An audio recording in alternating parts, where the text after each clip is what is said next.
হলুদের প্রোগ্রামগুলোতে অ্যাটেন্ড করতে এত বেশি ভালো লাগে, কারণ অনেকগুলা কালার নিয়ে নিজেকে সাজানো যায়। অনেক কালারফুল খাওয়া দাওয়া, নাচা গানা, লাইটিং, এত মজা মাস্তি আনন্দ, মানে সব কিছুই থাকে জাঁকজমকপূর্ণ, অন্যরকম একটা অবস্থা। গাইস, ইতিমধ্যে দেখতে পেরে গিয়েছেন যে আমি ছিলাম একটা হলুদের প্রোগ্রামে। সেই হলুদের প্রোগ্রামে আমরা সবাই মিলে কি করলাম না করলাম, কিভাবে মজা মাস্তি করলাম, কীরকম এনজয় করলাম, সব কিছুই থাকতেছে এই ব্লগ ভিডিও। আশা রাখছি আপনারা সবাই আমার মতো করে এই ব্লগ ভিডিওটা এনজয় করবেন। হে এভরিওয়ান, আসসালামু আলাইকুম। কি অবস্থা সবার, কেমন আছেন? আলহামদুলিল্লাহ, আমরা অনেক বেশি ভালো আছি। তো আমি চলে গিয়েছিলাম একটা হলুদের প্রোগ্রামে। এই হলুদের প্রোগ্রামে দেখতে পেয়েছেন যে আমরা সবাই অনেক মজা করেছি, অনেক মাস্তি করেছি। তো গাইস, হলুদের প্রোগ্রামে যাওয়ার জন্য তো রেডি হতে হবে, তাই জন্য আমি রেডি হয়ে নিচ্ছি। কালারফুল প্রোগ্রামগুলোতে তো নিজেকে আরও বেশি কালারফুল করে সাজাতে হয়। আমার তো সাজগোজ করতে অনেক বেশি ভালো লাগে, তাই জন্য আমি দেখতেছি যে কী রকম করে আজকে নিজেকে সাজানো যায়, ওইটাই চেষ্টা করতেছি। গাইস, আমি সবসময় চেষ্টা করি একটু অন্যরকমভাবে নিজেকে প্রেজেন্ট করতে। আর এই হলুদের প্রোগ্রামগুলোতে অ্যাটেন্ড করতে এত বেশি ভালো লাগে, কারণ হচ্ছে অনেক সুন্দর করে সাজুগুজু করা যায়। এই দিকে আরেকটা ঘটনা ঘটে গিয়েছে, আয়রামণিকে তার আপু জোর করে সাজিয়ে দিতেছে। আয়রামণি তো একদমই সাজগোজ করতে পছন্দ করে না, মানে ও একদমই সিম্পল থাকতে পছন্দ করে, মানে ওরকম কোনো কিছু সে দিবে না, জাস্ট একটু লিপস্টিক ইউজ করবে, দ্যাটস ইট, আর কিছু করবে না। কিন্তু ওরে এমনভাবে ধরছে আজকে যে সাজিয়েই দিবে, যে সবাই সাজুগুজু করে আসবে, তুমি সাজবে না। আয়রামণি তো অস্থির পাবলিক, তারপর ওকে বুঝে সুঝে এটা সেটা বলে ওকে সাজিয়ে দিচ্ছে। তো গাইস, আমরা বের হয়ে গেলাম। আজকে অনেক বৃষ্টি হয়েছে, তাই রাস্তায় অনেক বেশি কাদা। আমরা যে প্রোগ্রামে যাচ্ছি এটা হচ্ছে আমার বাসা থেকে একটুখানি দূরে, বেশি না, জাস্ট হচ্ছে ওভারব্রিজ পার হতে হয়, দেন তারপরে একটু রিক্সা নিলাম, যেহেতু রোডে অনেক কাদা। হেঁটে চলে যাওয়া যায় 5 মিনিটের মধ্যে, রোডের মধ্যে অনেক কাদার কারণে, আর শাড়ি পরা যেহেতু, এজন্য রিক্সা নিয়ে চলে গেলাম আমরা। তো গাইজ, দেখতে পাচ্ছেন যে আমি আছি, সাথে আয়রামণির, সাথে ইশারা রয়েছে, আমরা 3 জনে রিক্সা নিয়ে চলে যাচ্ছি। তো এর মধ্যে দেখতে পেলাম যে এখানে ছেলের পক্ষের লোকজন সব চলে আসছে, মাত্রই আসছে আর কি ওনারা সবাই। আজকে একটা মজার বিষয় হবে, সেটা হচ্ছে ছেলে মেয়ের বাড়িতে আসবে হলুদ দেওয়ার জন্য, মানে ছেলে এসেছে মেয়ের বাড়িতে হলুদ দেওয়ার জন্য। এই বিষয়টা খুবই ভালো লেগেছে, খুবই সুন্দর লেগেছে যে অন্যরকম কোনো কিছু একটা হতে যাচ্ছে। সচরাচর তো দেখা গেছে মেয়ের বাড়িতে আর ছেলের বাড়িতে আলাদা আলাদাভাবে হলুদ হয়ে থাকে, কিন্তু আজকে ছেলে মেয়ে দুইজনকে একসাথে হলুদ দেওয়া হবে। খুবই এক্সাইটেড আমরা সবাই, দেখা যাক কীরকম মজা করে আজকে সবাই মিলে। আশা রাখছি আপনারাও সবাই আমার সাথেই থাকবেন। তো এই যে আমার আপুটাকে পরীর মতো লাগতেছে, মাশাআল্লাহ এত সুন্দর লাগতেছে তা বলার মতো না। আমি ওর সাথে কথা বলতেছি, খুবই খুবই সুন্দর লাগতেছে, তার সাজগুজ সব কিছু মিলে অন্যরকম একটা লাগতেছে। নতুন বউদের যেমন লাগে যে একটু অন্যরকমই কেমন যেন সুন্দর লাগে, ওই রকম একটা। তো এখানে হচ্ছে ছেলের পক্ষের লোকজন চলে এসেছে, তারা ওপরে বসেছে। তো আমরা একটু পরে হচ্ছে আমাদের মেয়েকে নিয়ে যাব, দেন হচ্ছে ছেলে মেয়ে একসাথে আমরা হলুদ দিব। তো এখানে হচ্ছে এই যে আমার আরেকটা আপু, সে ওর সাথে সেজে গুজে চলে এসেছে। এখন হইতেছে ওর চুল আবার অবস্থা খারাপ হয়ে গিয়েছে। ও যে পার্লার থেকে সেজে এসেছে, ওর মানে হেয়ারটা তেমন একটা ঠিকঠাক করে দেয় না, তাড়াহুড়া করে ও চলে এসেছে। দেন এখন ওর হেয়ারটা খুলে খুলে যাইতেছে, এখন মানে ফুলটা ফ্লাওয়ারটা ওর চুলের সাথে বেনের সাথে এমন প্যাচ লেগে গিয়েছে যে কোনোভাবে খোলা যাইতেছে না।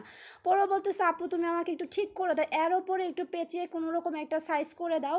পরে একদম অনেকগুলা ক্লিপ নিয়ে সাইজ করতেছে। মাশাআল্লাহ, আমার আপুর তো চুলগুলা অনেক সুন্দর, তো অনেক ঘন, মোটা, বড়, লম্বা।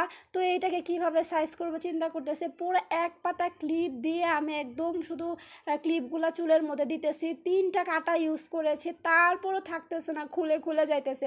একদম ফার্স্ট থেকে যদি করতে পারতাম তাহলে সুন্দর হতো, কিন্তু ওইটার ওপরে পেঁচে পেঁচে করতেছি, কিছু তো করার না। এই যে ইশারা, সেও আছে। এখন বউয়ের বান্ধবীরা সবাই এসেছে, এখন বউ ওর বান্ধবীদের সাথে ছবি তুলতেছে, কারণ যখন ছেলে মেয়েকে একসাথে বসানো হবে হলুদের জন্য তখন আর স্পেস থাকবে না ওইরকমভাবে ছবি তোলার, তাই ওরা সবাই একটু সেলফি নিতেছে, ছবি তুলতেছে। এই যে বউয়ের বোন আসছে, ওরা সবাই মিলে ছবি তুলতেছে। এখন এই যে হচ্ছে আমার জামাই সাহেব, সে আমাদেরকে দিয়ে কই যেন ভ্যানিশ হয়ে গিয়েছিল, তাকে খুঁজে পাইতেছিলাম না। আমরা ছিলাম একই রকম আউটফিটে, দেখতে পেলে আমাদেরকে কেমন লেগেছে কমেন্টসে কিন্তু জানিয়ে যাবেন। আমার শাড়ির সাথে তার পাঞ্জাবি ছিল একই এরকম। দেন হচ্ছে ওর সাথে আমি একটু কথা বলতেছি, কারণ এখানে আমরা সবাই ব্যস্ত, যে যার মতো মজা করতেছি, এখানে কারো খোঁজ খবর নেওয়ার মতো সময় নাই এরকম। এখন হইতেছে আমরা বউকে উপরে নিয়ে যাব জামাইয়ের কাছে, দুইজনকে একসাথে হলুদ দিব। এই তো দেখতে পাচ্ছেন এখানে বউকে আমরা উপরে নিয়ে যাচ্ছি। বউর যে উপরে ওড়না দিয়ে ধরেছে বউর বড় বোন, দেন আমার ছোট বোন। বউ একটু লজ্জা পাইতেছে, কারণ লজ্জা পাওয়ারই স্বাভাবিক কথা, কারণ জামাই বউ যেহেতু একসাথে হলুদ দেওয়া হবে। আমরা একটু বললাম যে 2 হাত দিয়ে মুখ ঢাকার জন্য, একটু ইউনিক করার জন্য। সবাই তো পান দেয়, টাকা দেয়, আমরা ওইরকম কিছুই করি না, জাস্ট বউয়ের হাত দিয়েই মুখটা ঢেকে দিয়েছি। এরপর হচ্ছে বউকে বসিয়ে দিয়েছে জামাইয়ের সাথে। এই তো দেখতে পাচ্ছেন গাইস, জামাই বউ দুইজনে একসাথে বসে আছে। তো সবাই বলে যাবেন কমেন্টসে এই নতুন দম্পতি জামাই বউকে কেমন লাগতেছে, সবাই মাশাল্লাহ বলে যাবেন। এই তো এটা হচ্ছে বউয়ের মা, আমার ফুপি লাগে। এই ফুপি হচ্ছে এখন তার মেয়েকে খাইয়ে দিচ্ছে, মেয়ের জামাইকে খাইয়ে দিতেছে। জামাই তারপরে হচ্ছে মেয়ে তার মাকে খাইয়ে দিচ্ছে। এখন হলুদ দিয়ে দিতেছে, এখন সবাই এক এক করে হলুদ দিবে, এইরকমই হয় স্বাভাবিক সাধারণত। এটা হচ্ছে বউয়ের নানু, নানু হচ্ছে নাতিন জামাইকে খাইয়ে দিচ্ছে, হলুদ দিয়ে বরণ করে নিচ্ছে। দেন এই যে আমরাও ছিলাম এখানে আমরাও বউ জামাইকে হলুদ দিয়ে দিচ্ছিলাম, খাইয়ে দিচ্ছিলাম সবাই মিলে একসাথে। আসলে এই বিষয়টা খুবই মজা লাগে আমার কাছে। আমি তো খুবই দুষ্টুমি করতেছিলাম এখানে জামাইয়ের সাথে দুষ্টুমি করব না, কার সাথে করব, দুলাভাই বলে কথা, দুলাভাইদের সাথে তো দুষ্টুমি করব। এই তো দুলাভাইকে ডস দিতেছিলাম, খুবই লজ্জা পাইতেছিল নতুন জামাই বউর সামনে, এত লোকজন এখানে, তো লজ্জা পাওয়ারই কথা। তো তারপরও হইতেছে আমি ডস দিয়েই যাচ্ছিলাম, কিন্তু তারপরে চিন্তা করলাম যে জামাই বেচারা এত মানুষের সামনে আর লজ্জা শরম দেওয়া যাবে না। পরে হচ্ছে খাইয়েই দিলাম, বউকেও একটু খাইয়ে দিলাম। বউ জামাই আজকে মিষ্টি কেক খেয়ে তাদের অবস্থা খারাপ হয়ে যাবে। সবাই মিলে যে পরিমাণ মিষ্টি কেক খাওয়াইতেছিলাম, মানে খারাপ হওয়ারই কথা। এটা হচ্ছে আমার মামা হচ্ছে বউ জামাইকে হচ্ছে হলুদ দিয়ে বরণ করে নিল। দেন হচ্ছে এক এক করে হচ্ছে সব কাজিনরা, তারপর বউয়ের বান্ধবীরা সবাই হচ্ছে এখানে হলুদ দিয়ে নিচ্ছে। এই যে আইরামুনি দেখতে পাচ্ছেন, ও দিতে বসছে হলুদ বউ জামাইকে, কিন্তু না খাইয়ে নিজে জামাইয়ের হাতে খাইতেছে। আমরা সবাই তো এই বিষয়টা নিয়ে খুব বিনোদন করতেছিলাম, হাসাহাসি করতেছিলাম। দেখছো কি অবস্থা, নিজে বসে বসে খাইতেছে জামাইয়ের কাছ থেকে, ও একটু খাওয়াই দিতেছে না, খুবই মজা পাইতেছিলাম। তো সামনে থেকে সবাই বলতেছে তুমি একটু জামাইকে খাইয়ে দাও। দেন ও একটু নিল, কিন্তু কি মজার ব্যাপার ছিল জানেন তো, ও জামাইয়ের সাথে খুবই ফান করতেছিল, খুবই ফানি করতেছিল। আমার মেয়েটা মাশাল্লাহ বড় হয়ে গিয়েছে, সেও ফান বুঝে, এইটা আমার কাছে খুব ভালো লেগেছে। তো গাইস, আমাদের এই প্রোগ্রামটা খুবই ঘরোয়াভাবে করা হয়েছে, কারণ জামাইয়ের ছুটি কম ছিল। জামাই হচ্ছে আর্মি পার্সন, যেহেতু উনি হচ্ছে একজন সরকারি কর্মকর্তা। আমরা যারা হচ্ছে নিকটস্থ ছিলাম কাছাকাছি, তারাই শুধু এই প্রোগ্রামে অ্যাটেন্ড করতে পেরেছি, তাছাড়া দূর থেকে কেউ আসতে পারে নাই। আর জামাইয়ের হচ্ছে একদমই ছুটি ছিল না, অল্প কয়েকদিনের ছুটি ছিল, তাই জন্য হচ্ছে এত দ্রুত এই প্রোগ্রামটা করা হয়েছে। এটা ঈদের পরে করার কথা ছিল, কিন্তু জামাই সাহেবের ছুটি কম থাকার কারণে ঈদের 2 দিন আগে প্রোগ্রামটা করা হলো, খুবই সীমিত পরিসরে। কারণ হচ্ছে যেহেতু ওনার ছুটি নেই তাই জন্য, আর ঈদের আগে এই জন্য ঝামেলা হয়ে গেছে, কেউ তেমনভাবে আসতে পারে নাই।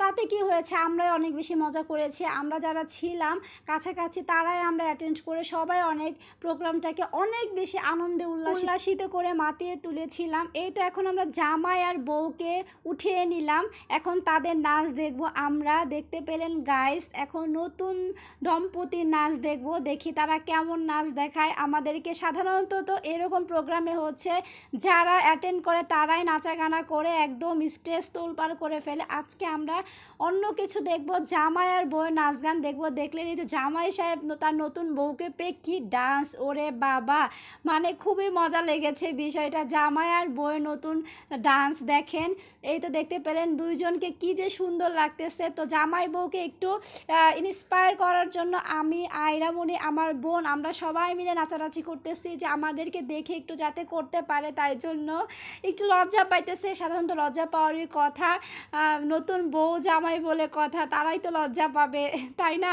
তো এখানে হচ্ছে আমরা সবাই মিলে অনেক বেশি মজা করতেছিলাম। এই যে আমার বোন, আমরা তো মিলে অনেক নাচ গান করতেছিলাম, অনেক মজা করতেছিলাম। এত আনন্দ করতেছিলাম বলার মতো না। হলুদের প্রোগ্রামে নাচ গান হবে না, আনন্দ হবে না, তা তো হবে না। নাচ গান তো বাধ্যতামূলক, কারণ আমাদের ছোট জায়গা ছিল রুমের ভেতরে, যেহেতু এই প্রোগ্রামটা করা আসলে ওরকম স্পেস না থাকার কারণে যতটুকু ছিল অতটুকুর মধ্যেই আমরা একদম মানে ফাটিয়ে ফেলেছি, নাচ গান করে একদম উড়াধুরা উল্টিয়ে পাল্টিয়ে ফেলেছি সব কিছু। হলুদের প্রোগ্রামে এরকম বিনোদনের ব্যবস্থা না থাকলে আমার কাছে কেন যেন খরচবাড়ি লাগে। তো আমরা হইতেছে কোনোভাবে খরচবাড়ি করা যাবে না, একদম বিয়েবাড়ি করে ফেলতেছি। বিয়েবাড়ি তো বিয়েবাড়ির মতোই লাগতে হবে, এরকম উড়াধুরা নাচ গান মজা মাস্তি না হইলে কি হয় বলো বলো, তোমরাই বলো। তো যাই হোক, দেখতে পেলেন গাইস, আমরা সবাই মিলে অনেক মজা করেছি, অনেক এনজয় করেছি, অনেক মজা মাস্তি, কোনো কিছুরই কমতি ছিল না আমাদের মাঝখানে। তো এইখানে হইতেছে জামাই বউ এখন একটু বসে গেছে, তারা খুবই লজ্জা পাইতেছিল, তাদেরকে আর লজ্জা দেওয়া যাবে না। এখন এই যে আমাদের ছোট সদস্য যারা আছে, আমাদের ছোট ছোট আপুরা, আইরামণি, ছোট বিচ্ছু বাহিনী যারা যারা ছিল, ওরা সবাই একটু নাচ গান দেখাইতেছে, ওরা সবাই মিলে মজা করতেছে। এই যে আমাদের বড় আপু, উনিও ছোটদের সাথে যোগ হয়ে গেছে, সে ওদের সাথে একটু জয়েন করে নিচ্ছে, খুবই সুন্দর লাগতেছে। দেখতে পেলেন গাইস, ওদেরকে কেমন লেগেছে তোমরা সবাই কমেন্টস করে জানিয়ে যাবা কিন্তু, ঠিক আছে? আমরা সবাই কেমন মজা করলাম, কি করলাম, আমাদেরকে কেমন লাগলো সব কিছু কমেন্টসে জানিয়ে যাবা। তো এই যে দেখতে পেলেন গাইস, আমাদের বউ এখন একটু লজ্জা ভাঙছে, সে এখন একটু তার বান্ধবীর সাথে নেচে নিতেছে, খুবই ভালো লাগতেছে দেখতে। সবাই আমরা খুবই মজা নিয়ে দেখতেছিলাম। আসলে এরকম একটু বিনোদন তো থাকাই যায়, তাই না? না থাকলে কি হয়? এখানে আবার আমাদের নাচা গানা দেখে, ছোটদের নাচা গানা দেখে ছেলের ভাইয়ের বউ মানে আমাদের ভাবি সাহেবা সবাইকে হচ্ছে গিফট দিল, মানে টাকা পয়সা দিল আর কি। তো এখানে হচ্ছে আমরা হলুদের প্রোগ্রাম শেষ করে বাসার উদ্দেশ্যে রওনা হয়ে গেলাম। হলুদের প্রোগ্রাম কি শেষ হয় সহজে বলো? মানে সারা রাত চলে যাবে, নাচা গানা তো শেষ হবে না, শেষ হওয়ার কথা না। তারপরও সেটা শেষ করে হচ্ছে বের হয়ে গেলাম, কারণ তারপরের দিন বিয়ে, যেহেতু তারপরের দিনের জন্য তো রেডি হতে হবে, প্রিপারেশন নিতে হবে, কিছু তো করতে হবে, তাই জন্য তাহলে আমাদের ইচ্ছা ছিল সারা রাত আমরা মজা করব, আবার ছেলের বাড়ির মানুষও চলে যাবে। আমরা বলেছিলাম যাওয়ার কি দরকার আছে, কালকে তো সে আসতেই হবে, থেকে যান। যাই হোক, ওনারা চলে গেছে, আমরাও বের হয়ে গেলাম। এদিকে হচ্ছে অনেক রাত হয়ে গেছে, সব দোকানপাট বন্ধ, রাস্তাঘাটে কেউ নাই, এরকম অবস্থা। তো হলুদের প্রোগ্রামগুলোতে এরকমই রাত হয় সাধারণত, প্রোগ্রামটাই শেষ হয় রাত করে। আমার ভিডিওগুলো কেমন লেগেছে বলে যাবা, কমেন্টস তো অবশ্যই করবা, লাইক দিবা, শেয়ার করবা। পরবর্তীতে আবার কিন্তু দেখা হবে অন্য কোনো ভিডিও নিয়ে। আল্লাহ হাফেজ।